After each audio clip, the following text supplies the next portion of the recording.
آلہ طیبین الطاہرین المعصومین المطہرین المظلومین الذین اذهب اللہ عنہم الرجس وطہرہم تطہیرا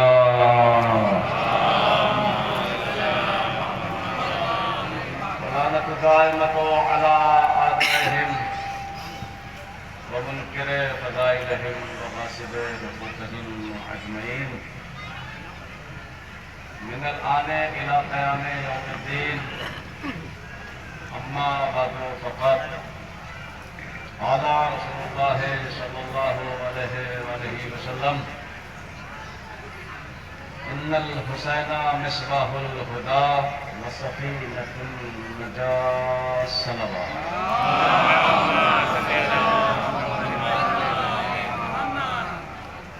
حضرات اکرام قدر عزاداران امام حسین علیہ السلام، ظہر سے اب تک آپ سیدہ کو ان کے لال کا پرسہ دے رہے ہیں، سینہ زنی کے ذریعے، نوح و ماتم کے ذریعے اپنی زندگی کے اہم پل ماتم حسین میں گزار رہے ہیں۔ بے شک اس میں کوئی شک نہیں ہے کہ اس کی اجرت، اس کا صلہ سوائے سیدہ کے کوئی اور دے نہیں سکتا، اور سیدہ آپ کو اس کا صلہ، اس کا اجر جو ان کے لال میں ہم میں رو رہے ہیں، اس کا صلہ سیدہ کیا دے گی؟ روایتیں بتاتی ہے کہ اس کا صلہ حسین کی ماں فاطمہ یہ دے گی کہ جب تک کوئی بھی حسین کا عزادار جنت میں نہ جائے گا تب تک حسین کی ماں جنت میں قدم نہیں رکھے گی۔ سمجھنا ہے کہ ان جلوسوں کا مقصد، ان مجلسوں کا مقصد کیا ہے۔ دنیا کو یہ بھی بتانا ضروری ہے کہ ہم جو پوری رات پورے دن امام حسین علیہ السلام کا جلوس نکالتے ہیں، آخر کیوں؟ سوال تو ایک آتا ہے نا، کیوں؟ کیا کیا تھا امام حسین علیہ السلام نے کہ جو ان کی یاد میں پورے دن کھڑے رہتے ہیں، پورے رات جاگتے رہتے ہیں؟ سوال تو اس کو جاننے کے لیے امام حسین علیہ السلام کا کردار پڑھنا پڑے گا۔ جب تک حسین کو نہیں جانو گے تب تک مجلس و جلوس کا مقصد نہیں پہچانو گے۔ مجلس و جلوس کا مقصد پہچاننے کے لیے حسین کی بارگاہ میں جانا پڑے گا اور دیکھنا پڑے گا اور جاننا پڑے گا کہ امام حسین علیہ السلام نے کیا کیا تھا،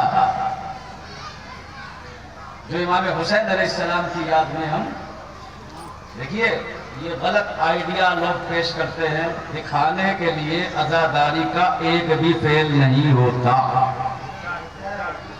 دکھانے کے لیے عزاداری کا ایک بھی فعل انجام نہیں دیا جاتا۔ کون بے وقوف ہوگا کہ جو دکھانے کے لیے اپنے جسم کو کاٹے گا؟ کون بے وقوف ہوگا کہ جو اپنے روزگار کو چھوڑ کے پورے دن حسین کے غم میں کھڑا رہے گا؟ کوئی عمل عزاداری کا دکھانے کے لیے نہیں ہوتا۔ بہت سارے لوگ کہتے ہیں مجلس پڑھو اہل بیت کی خوشنودی کے لیے، ہم تو اہل بیت کے لیے پڑھتے ہیں، مجمع کے لیے نہیں پڑھتے۔ یہ کہتا ہے بہت سے، کیوں بھائی مجمع کیا یزید والا ہے؟ ارے یہ بھی تو علی کی محبت میں خلق ہوئے ہیں، ان کو خوش کر لو تو علی خوش ہو جائیں گے۔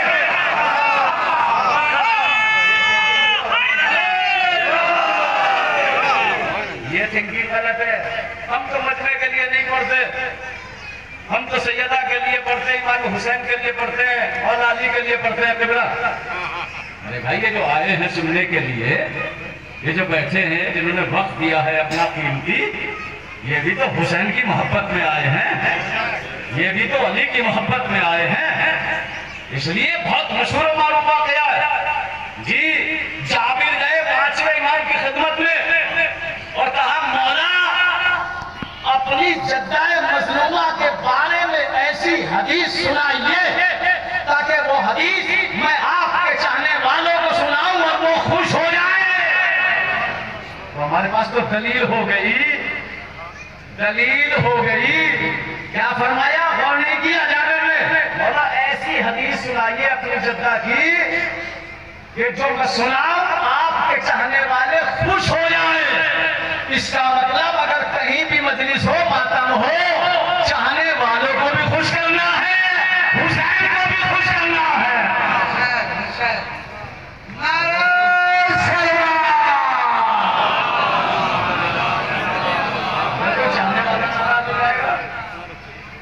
پھر کیسے؟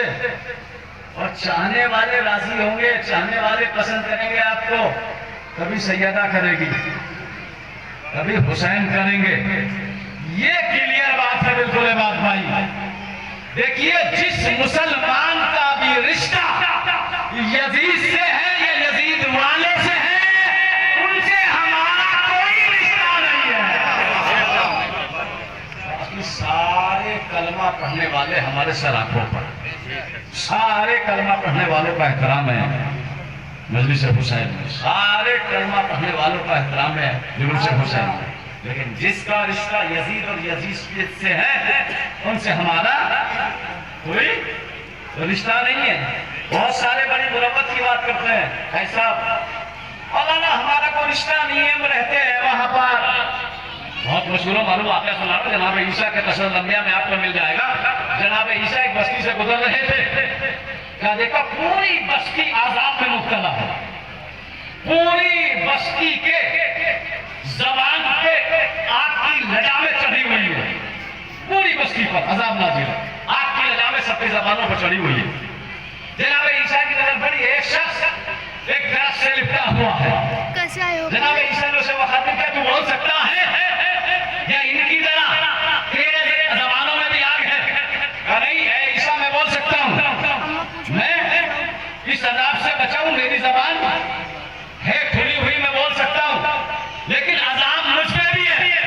ہمیں تو کیجئے گا.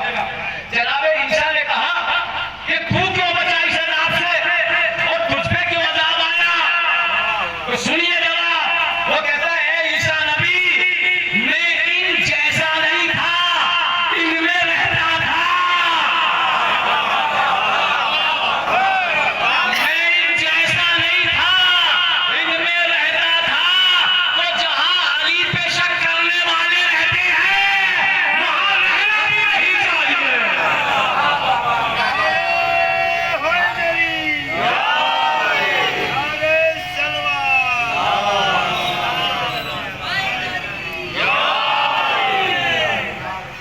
میں ان جیسا نہیں تھا، ان میں رہتا تھا، اس لیے مجھ پہ بھی عذاب نازل ہوا. تو الحمدللہ دوسرا سوال اور تیسرا سوال کر رہا ہوں. لوگ اعتراض کرتے ہیں حضرت علی حسین پہ پڑھ چکا کئی بار، برسوں سے یہاں آ رہا ہوں. حضرت علی کا کوئی بھی فعل ایسا نہیں ہے جو معصوم سے نہ ہو، قرآن سے نہ ہو. کبھی نہ کرتے عزاداری اگر قرآن اور معصوم کی زبان کا معنی ہوتی. جتنی عزاداری کرتے ہیں یا تو قرآن ہے، قرآن کا سورہ یوسف پڑھو، میں پڑھ چکا یہاں پہ سورہ یوسف میں پوری عزاداری کا. دیکھیے، اور جہاں تک رونے کی بات ہے، روئے انبیاء بھی. آدم 500 سال روئے. اللہ کا نور بزرگ نبی، نام تھا عبدالغفار، اتنا رویا کہ اللہ نے نام رکھ دیا نوح. نوح بھی روئے. اتنا روئے نوح، 950 برس روئے. اتنا پتھر مارتے تھے قوم والے تبلیغ کرنے میں کہ پورا جسم زخمی ہو جاتا تھا. قرآن کی تفسیر ہے، پورا جسم زخمی ہو جاتا تھا. جب پورا جسم زخمی ہو جاتا تھا، جبریل امی آتے تھے، نوح کے جسم کو اپنے پروں سے مس کرتے تھے اور نوح سے احتیاب ہو جاتے تھے. پھر تبلیغ کرتے تھے، پھر سے احتیاب ہو جاتے تھے. یہ کون ہے؟ نبوت جو ملک کے پر کی محتاج ہے. یہ ہے امامت جس کا ملک محتاج ہے. حسین کے جسم سے مس نہیں ہوا تھا، جھولے سے مس ہوا تھا. جھولے سے مس ہوا تھا بھائی.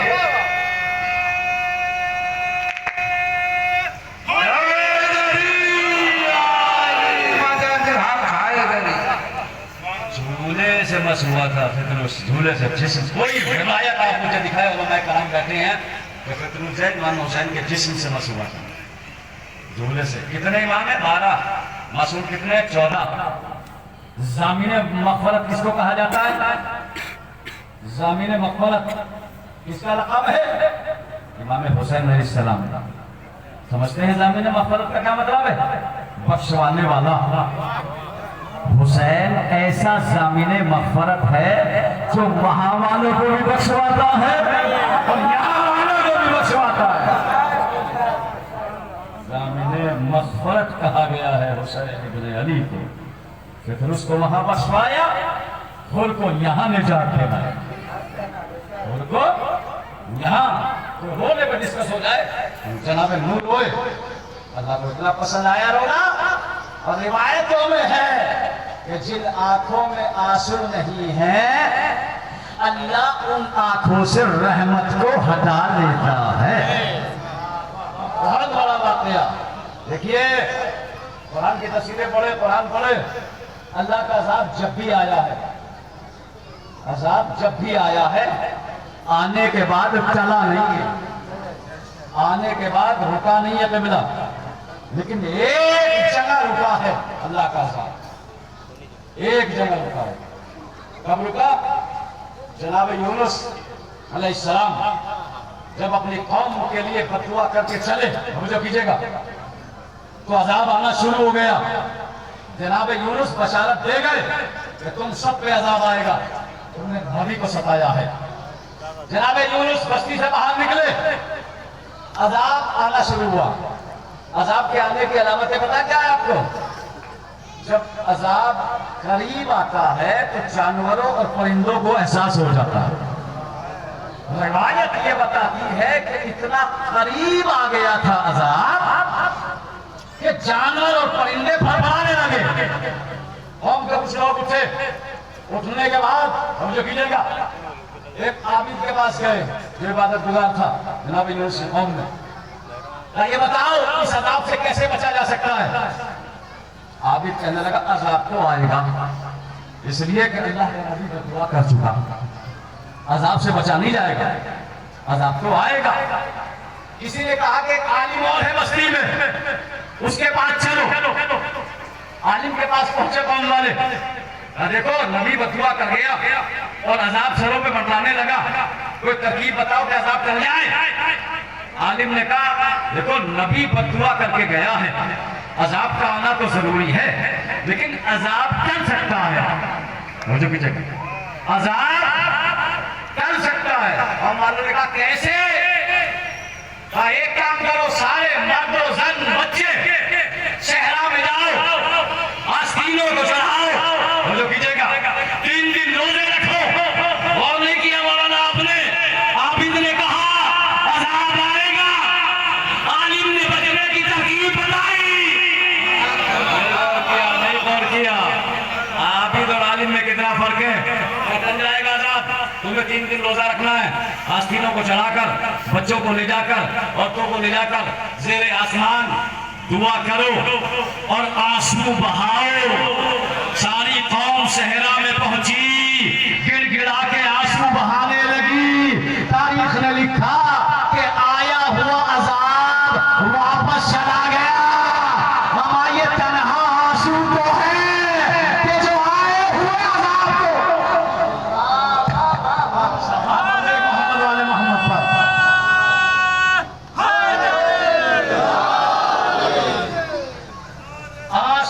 سے آیا ہوا عذاب جناب یونس کی قوم سے ٹل گیا. آنسو بہائے آنسو بہائے. اللہ کو بہت پسند ہے. اب جب جملہ سنانے جا رہا ہوں وہ رہ جائے گا جملہ. جناب نوح بھی روئے جناب آدم بھی روئے لیکن آدم کا رونا ایک رونا تھا. نوح کا رونا ایک رونا تھا. ایک اور نبی روئے جن کا نام ہے یعقوب. سلوات پڑھے محمد والے محمد. آوازیں بلند پڑھیے شیطان کی طرف مت دیکھیے. سلوات پڑھے محمد والے محمد. سنیے جو پہنچانا جا رہا ہوں پیغام. آدم کا رونا رونا تھا, نوح کا رونا تھا, لیکن یعقوب بھی روئے. کتنا روئے؟ روایت ہے 40 برس روئے, جی 80 برس روئے. لیکن جیسا یعقوب روئے ایسا نہ آدم روئے نہ نوح روئے. علماء کے درمیان میں قرآن کا واقعہ ہے, قرآن کی آیت قرآن کی آیت ہے. یوسف کیسے روئے؟ ایسے نہیں روئے. جب بھی روتے تھے یا تو سر پہ ہاتھ مارتے تھے یا سینے پہ ہاتھ مارتے تھے یا رخسار پہ ہاتھ مارتے تھے. اللہ اسفا یہ کہہ کے آپ لغت میں دیکھیے اللہ اسفا کا کیا مطلب ہے. اللہ اسفا کا مطلب ہے یا تو سر پہ ہاتھ مارے یا سینے پہ ہاتھ مارے یا رخسار پہ ہاتھ مارے یا ران پہ ہاتھ مارے. اس کا مطلب اب جو حسین کے غم میں کوئی سینہ پیٹے, سر کو پیٹے, رخسار کو پیٹے تو یہ پیٹنا بدعت نہیں ہوگا, سنت یعقوب ہوگا.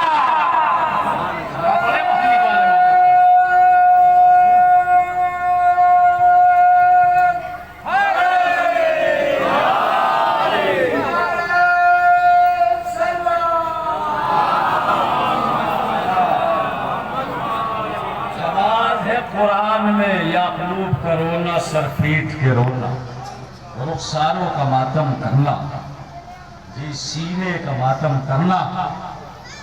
جس جو حدیث پڑھی ہے اس پر تھوڑی سی ڈسکس ہو جائے.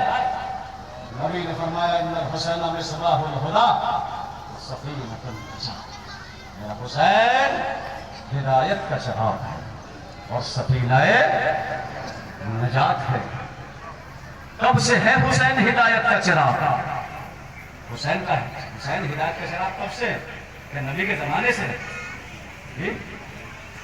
نکالیے حسین ہدایت کا چراغ کب سے ہے؟ تو ماننا پڑے گا کہ جب سے ہدایت ہے,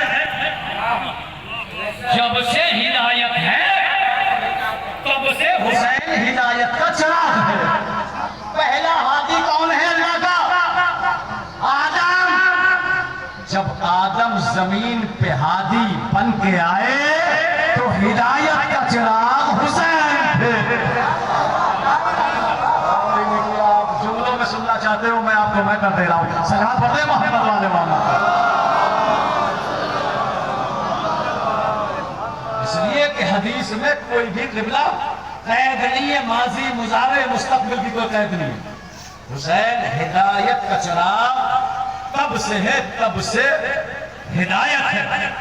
پہلا ہادی جب زمین پہ آیا ہادی بن کر جناب آدم, تو ہدایت کا چراغ کون؟ حسین. نوح ہادی بن کے آئے تو ہدایت کا چراغ کون؟ اب آگے پہنچاؤں گا, بولیں گے ضرور. ابراہیم ہادی بن کے آئے, ہدایت کا چراغ حسین. اما اگر انبیاء ہادی ہے تو ہادیوں کا چراغ ہے حسین. اگر ہدایت کا چراغ انبیاء کے حسین نہ ہوتے تو کبھی حسین کو آدم کا وارث نہ کہا جاتا, نوح کا وارث نہ کہا جاتا, ابراہیم کا وارث نہ کہا جاتا.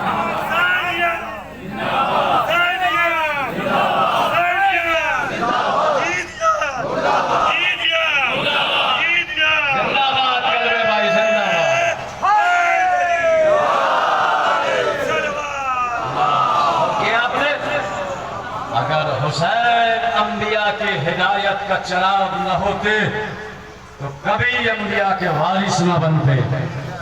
ایسے تھوڑا ہی بن جاتا ہے کسی کا کوئی وارث. آپ کی ملکیت کا وارث میں تھوڑا ہی بنوں گا, جی وہ بنے گا جو آپ جیسا یا آپ کے وراثت کو بچانے والا. اس کا مطلب اگر حسین آدم کے وارث ہے, ابراہیم کے وارث ہے, نوح کے وارث ہے, تو اس کا مطلب ماننا پڑے گا کہ جو وراثت اللہ کی طرف سے انبیاء لے کے آئے تھے حسین نے کربلا میں وہ وراثت بچا دی. وہ وراثت دقیق سا جملہ جو عام طور سے آپ سنتے, مرحوم مقبول علامہ اظہر حسن زیدی ایسا ان سے سوال کیا کسی نے ممبر پر، کبھی کبھی بزرگوں کا جملہ بھی کام آ جاتا ہے استدلال کے لیے، ان سے کسی نے سوال کیا پرویز صاحب، کہا آقا یہ بتائیے اصحاب رسول اور اصحاب حسین میں کیا فرق ہے؟ کیا کہا؟ یہ بتائیے اصحاب رسول اور اصحاب حسین میں کیا فرق ہے؟ تو علامہ حضرت حسن زیدی نے کہا بس ایک فرق ہے، کہا وہ کیا؟ کہا آنا اور جانا، ایک فرق ہے آنا اور جانا۔ کہا علامہ میں سمجھا نہیں، آپ بھی نہیں سمجھا۔ اصحاب رسول اور اصحاب حسین میں یہ فرق ہے کہ رسول بلاتے تھے، حسین بھیجتے تھے۔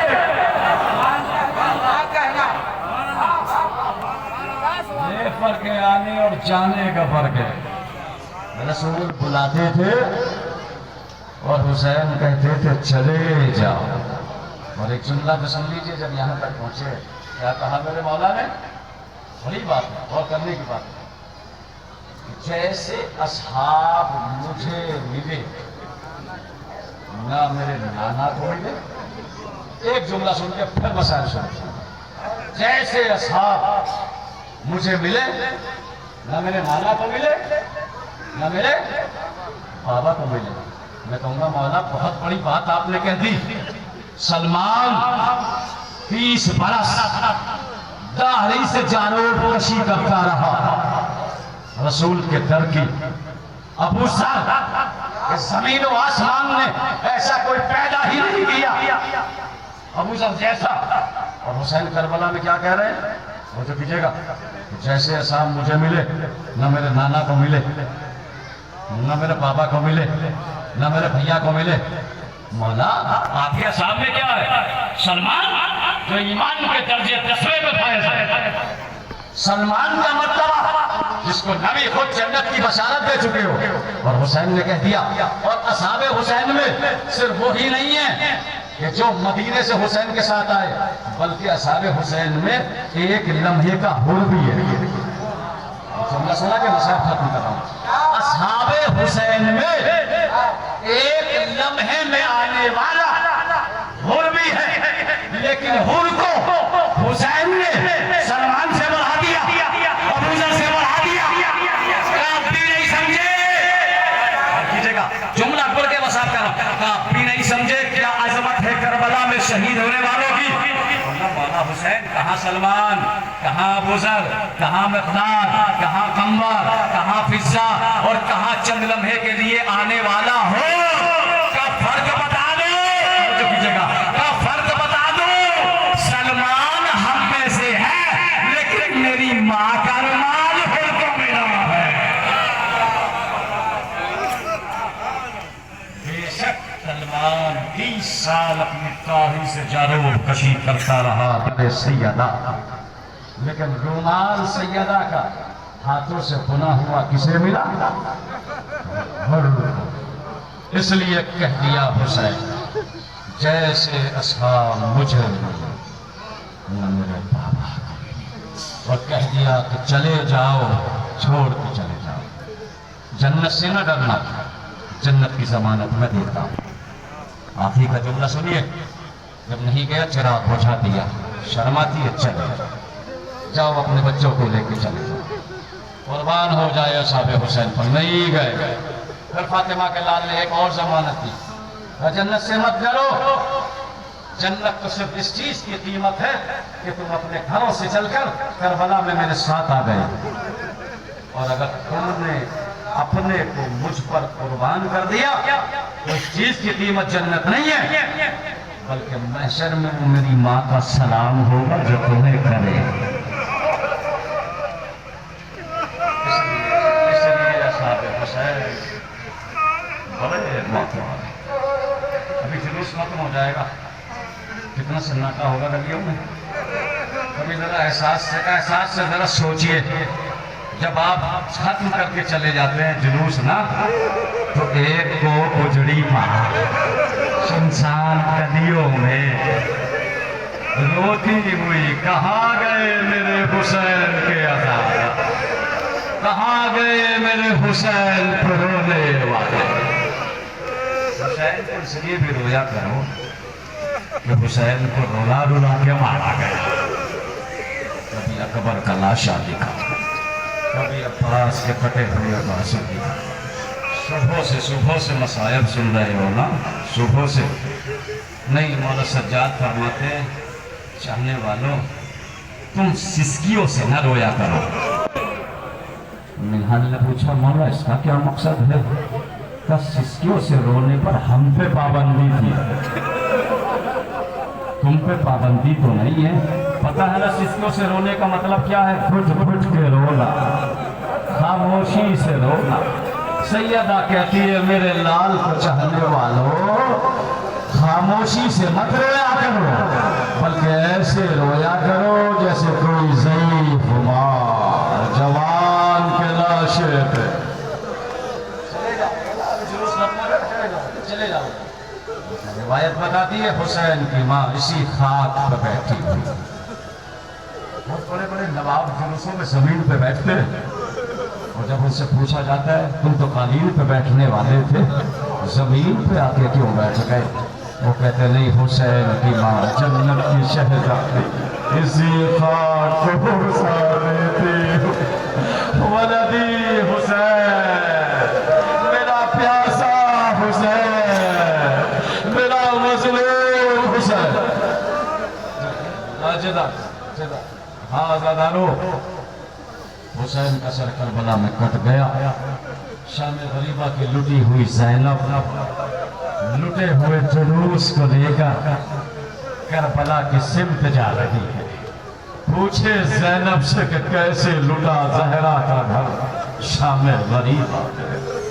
عزادارو، دنیا کا دستور یہی ہے کہ جب کوئی مارا جاتا ہے یا مر جاتا ہے لوگ پرسے کے لیے جاتے ہیں، لیکن زینب اتنی غریب ہے کہ کوئی پرسے کے لیے نہیں گیا۔ زینب لٹے ہوئے جلوس کو لے کر ابھی آپ کا جلوس، ابھی آپ میں سے کوئی اٹھے گا انجمن ماتم کر کے گئی ہے نا، پیاس لگی ہوگی، پانی مل گیا نا؟ پوچھو زینب سے۔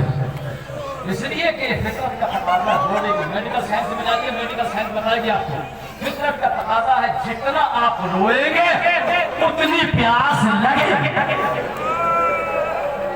یہی تو افسوس تھا سکینہ کے آنسو خشک ہو، ہاتھوں کو جوڑ کے کہتی تھی پھوپھی اماں۔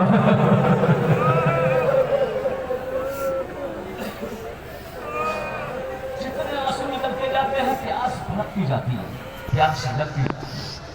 چلا کوفے کی جانب زینب کا قافلہ، جی کوفے کے بازار میں زینب پہنچ گئے، اس ملک میں آ گئی جس ملک کی شہزادی تھی۔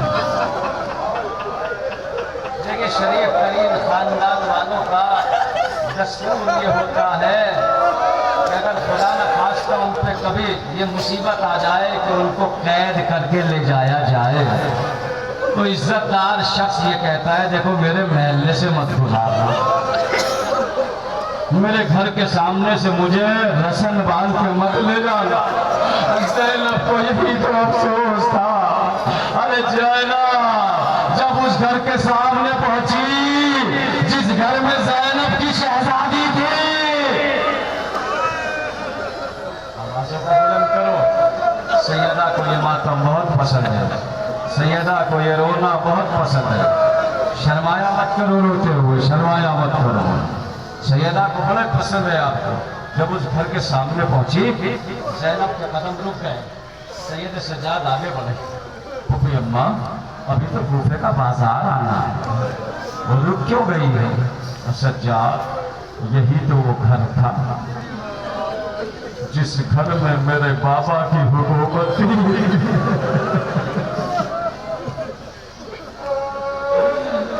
سجاد اسی گھر کی میں شہزادی ہوا کرتی تھی، آج اپنے گھر کے سامنے زینب سیدی بن کے کھڑی ہوئی ہے۔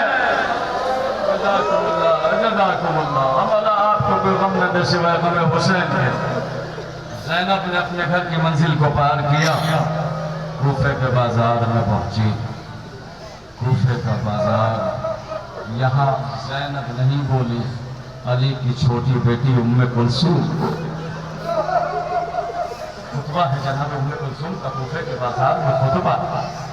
جناب ام کلثوم کہتی ہے کوفیوں تم نے میرے بھائی کو مہمان بلا کے مارا ہے.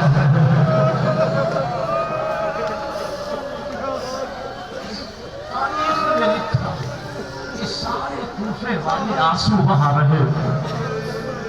علی کی بیٹی کہتی ہے یہ آنسو تمہیں فائدہ نہ پہنچائیں گے.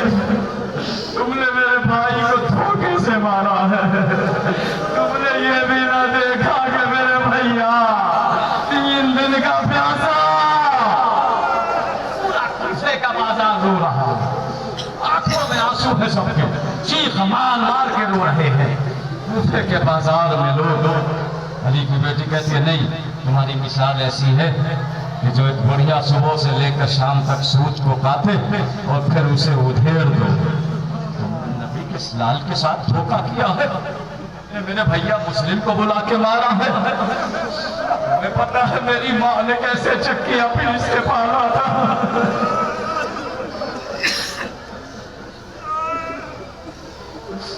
تم نے کوفیوں بڑی دگا کی ہے. لجبا ہجوم ہے بہت. ادھر سکینہ کو پیاس لگی. پھوپھی کے قریب آ کے کہتی ہے پھوپھی اماں معلوم تو مجھے بھی ہے کہ میرا چچا مجھے پانی نہ پلا سکا. کون میری پیاس بجھا. لیکن پھوپھی اماں پیاس مارے ڈال رہی. سکینہ کی آواز چھت پہ بیٹھی ایک ضعیفہ نے سنی. اپنی خادمہ کو بلایا. ادھر آ میں یہ پانی لے کے جا بازار آ. اور سامنے جو بچی ہے نا جس کے گلے میں رسن بنی. اس لیے بھی روتے ہیں سارے بچوں کے شانے باندھے گئے. سکینہ کا گلا باندھا. سکینہ کا گلا باندھا گیا. جا جس بچی کا دامن جلا ہوا ہے نا جس بچی کے گلے میں رسن بنی یہ پانی اسے پلا کے لا. آئی خادمہ بازار کو پار کیا. پہنچی سکینہ کے سامنے پانی رکھ کے کہتی ہے لے پی لے تو بڑی پیاسی ہے. سکینہ نے بہت دن کے بعد پانی کو دیکھا. ادھر سکینہ نے پانی کو دیکھا ادھر زینب نے سکینہ کو دیکھا. بیٹی صدقہ نہیں کھاتے.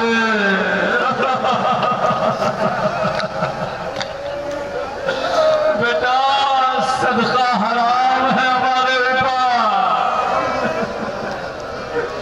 سکینہ نے نظروں کو جھکا دیا. وہ خادمہ کہتی ہے کہ بڑی بی بی تم ناپی اپنی بچی کو پلا دے بہت پیاس ہے. شہزادی کہتی ہے نہیں میری بچی بھی صدقہ نہیں کھاتی. اٹھا لے پانی. خادمہ نے پانی کو اٹھایا. پہنچی چھت پر.